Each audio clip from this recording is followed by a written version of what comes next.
I don't know. I don't want to give it away. Like, No, sure. in case it doesn't work out, maybe I'll do nothing. Expect nothing. And heard then it here if first, I do kids. something, you'll be really, really grateful. Hey guys, James Wilson-Taylor here for Roxanne. We are backstage today, Evanescence and Within Temptation on their tour at long last. I'm delighted to say that Amy Lee joins me now. How are you, Amy? I'm great. Thanks for coming to see me. No, lovely to see you, lovely to see you. Welcome back to the UK. Let's start with that because, So good. as we were just saying, it's kind of been a minute, right? It's got to feel really, really nice to finally be has. back out in front of these crowds. It has. It feels so good to be back.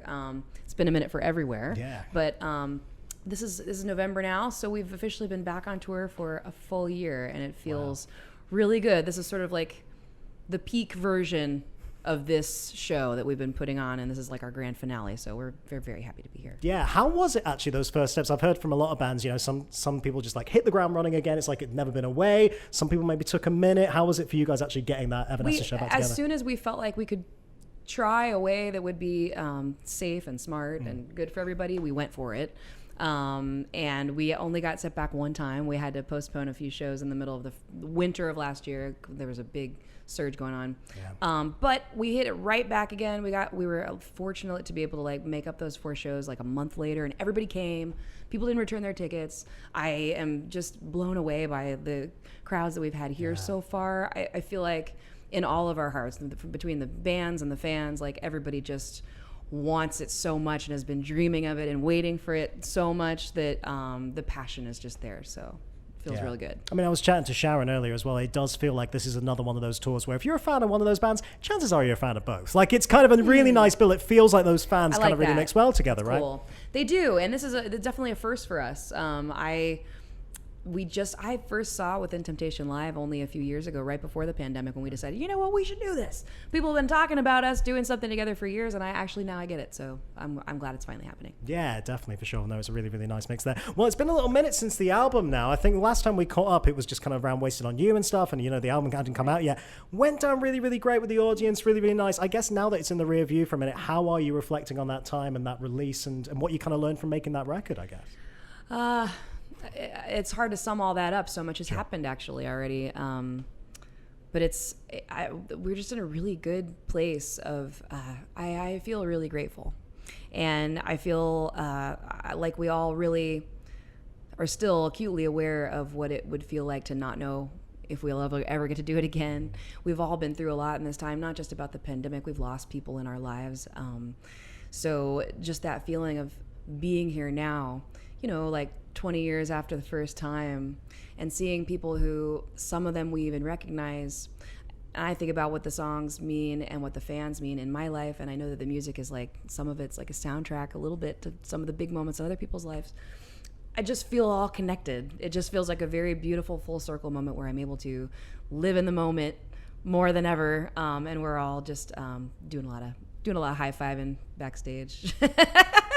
Nothing wrong with that, as you well should be, being back here after this long. That's real. Has anything kind of surprised you actually finally getting these songs at long last actually in front of the people, in front of the live stage? Yeah. Well, we wanted it so bad that we really put a lot into the production. We had a lot of time to plot it out, and this is over the last year. This is the first time we've ever like planned the order and the real choices of the set list months in advance before the tour, and really thought into the content and the programming and the lighting, and put it all down and had it in the works like that to details for months before. Usually we have like awesome lights, but it's a little more like on the fly, and this time is very much like we really have like thought it through, we had the time to do it.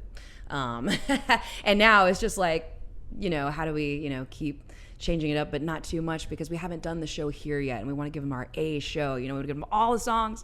We have 75 minutes a night, and it's never enough. There's always like 3 extra songs that we have in the bank, so we're some nights swapping out one for another. Oh, that's nice. A little bit, but not too much, because like, I don't know when we'll be back again.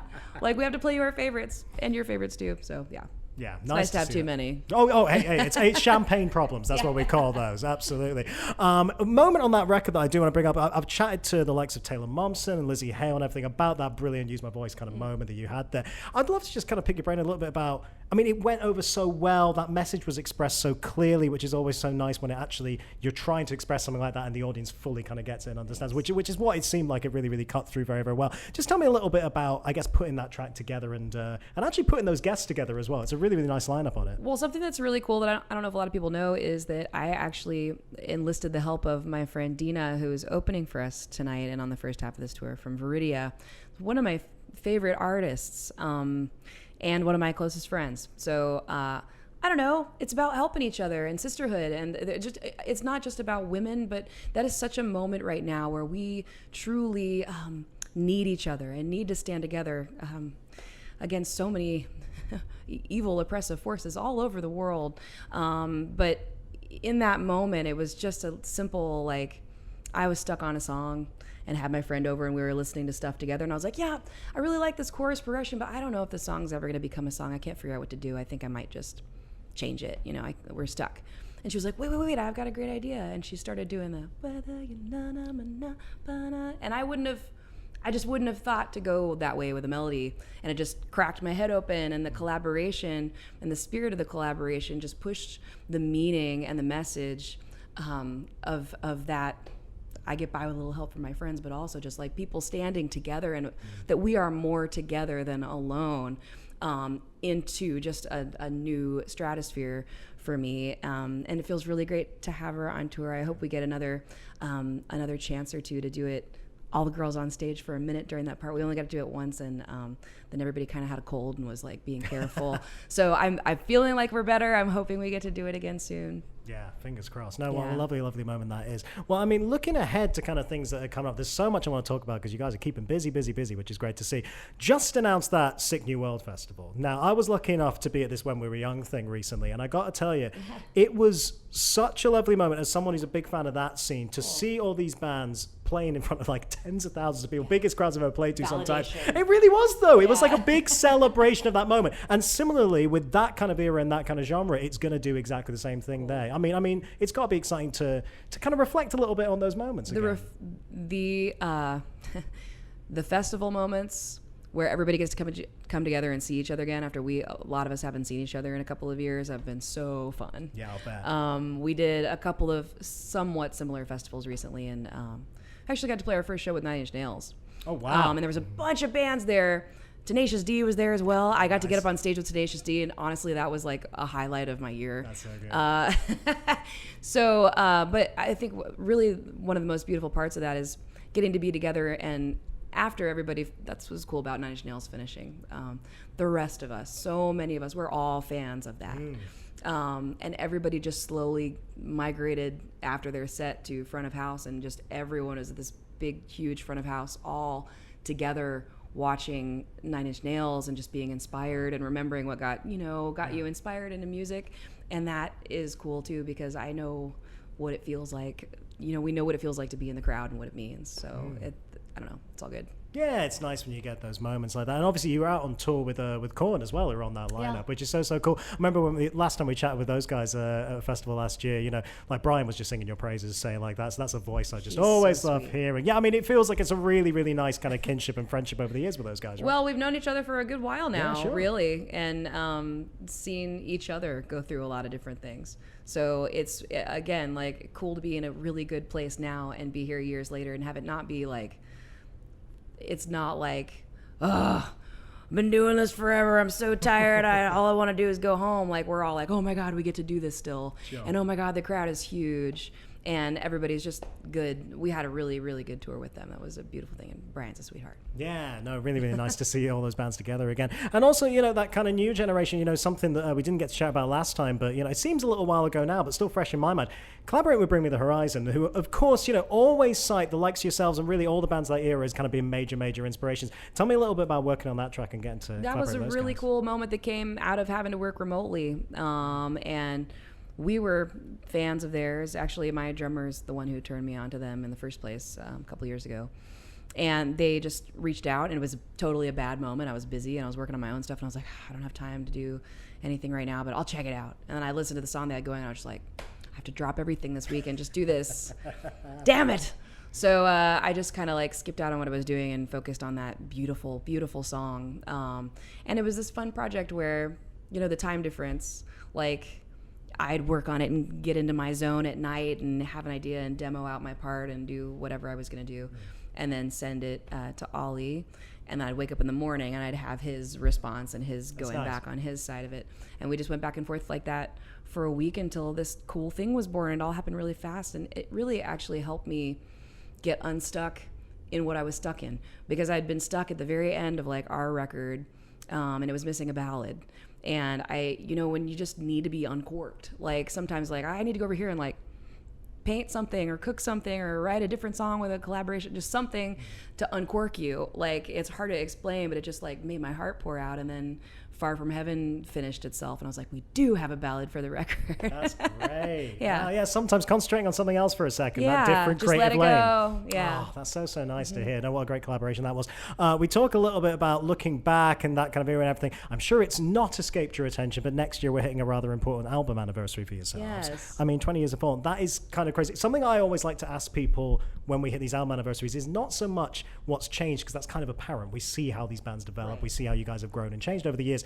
But is there anything that stayed the same for you? Anything you learned about that working process that actually does remain through all these years? I learned a lot of things at that time. It was my first experience, like, in anything, in the industry and in on the stage. The picture was taken on my 21st birthday. It was a lot all at once. It's hard to say what stayed the same. So much has changed. My heart, it's there. Like, I think that dream and there's this intangible thing within the music that's always been like, you can see this place. There's this very special, specific place that is like the world of Evanescence to me. And I feel like I was dreaming of it then as a kid. And now it's like, yeah, it wasn't just imaginary. And now there's all these other people, you know, that can see that world together. It's a beautiful thing. Man, that really, really is a beautiful thing. Have you considered or thought about marking that anniversary in any way, shape, or form? I feel like we have to, or I'll just get total shit on the internet. People will demand. It's never enough. Yes. I do have an idea. It's going to take a little bit of work, but I think it probably won't be what everybody expects. I think everybody just is like, oh, why don't you do a show that's like, you know, just do an album, you know, front to back. We've been playing so many shows. I would rather do something that, to me, like, I don't know. I don't want to give it away. Like, in case it doesn't work out, maybe I'll do nothing. Expect nothing. And then if I do something, you'll be really, really grateful. That's a good level of expectation to have. None. That's how we'll go into it for sure. Well, I mean, even on that era, it's just funny how it keeps finding new. I mean, Bring Me to Life hitting number 1 on iTunes earlier this summer. Seemingly out of nowhere. It's just funny how these songs and everything just keep finding new life again. Yeah. No pun intended. But you know what I mean? Like, they keep finding you and your audiences going through. It's got to be so satisfying to see these younger kids finding it. It is satisfying. And it's cool now because I remember a lot of the feeling in the beginning. It was so much about, like, what's next, and are we going to make it, and are we going to be able to survive, and are people going to listen to our next song, and what about the next record, and like just getting to the next place always. What I was talking about before about having that living in the moment thing now. There is an element to a song like Bring Me to Life that didn't exist before, which is this nostalgia. Like, the song has grown live. It's something that we've added to, and part of how it's grown is with its history and with what it means to everybody in the room. It's not something new. It's just something that you already have known for so long that it has a place in your heart. So it's just able to be more than it would have been then. So I, in a lot of ways, love it more than I did.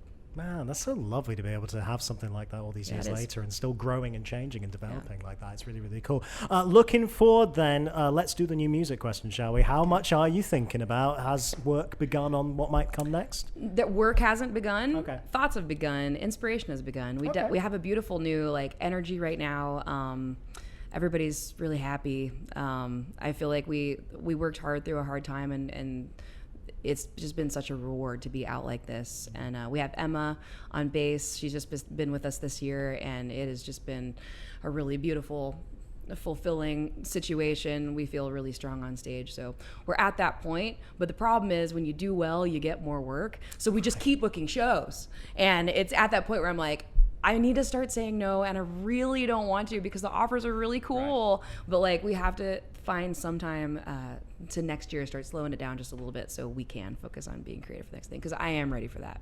Interesting. Well, I mean, before you do slow it down, obviously the next time we're going to see you in the UK, Download Festival next year. Outrageous lineup for the 20th anniversary. And we forget, of course, you were there that first year, back in 2003. Do you have any memories of that? What was that one like? Yes. We opened for Iron Maiden, which was intimidating for me.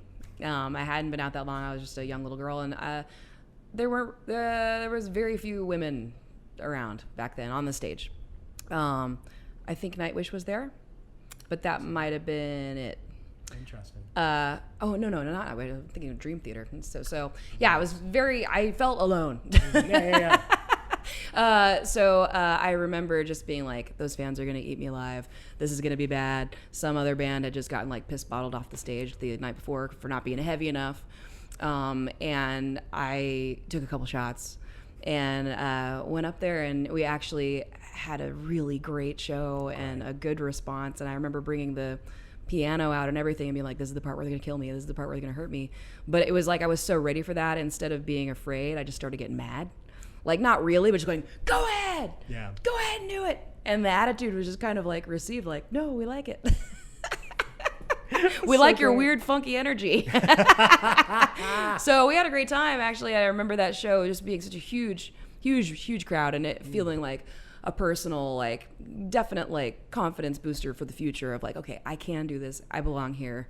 We got it. You just really, I feel like confidence is such a huge part of the battle. Yeah. If you just believe that you belong where you are, then they're more likely to believe it too, and you'll be okay. I mean, again, it's how that audience has developed and changed, and how, even with like festival audiences, how it's all grown and changed over the years, because, like, I feel like yours was the name I was seeing around of people most excited to see. That's so cool. It's nice, isn't it? But it's just nice. Well, it's good to be different. Change. I've always seen that as a strength. Like, you need to be able to stand out. Other you don't want to blend in, for what we do. So I think that's true. I think be yourself, be your unique you, and let that shine and push that forward. Don't try to hide it. Man, so excited for that show next year. So excited for the show tonight. Congrats on everything. Thanks. Look forward to catching up with you next summer. And Thank you. Yeah, just enjoy the rest of this tour, right? You Good to too. see you. Have fun tonight. Amy Lee, everybody.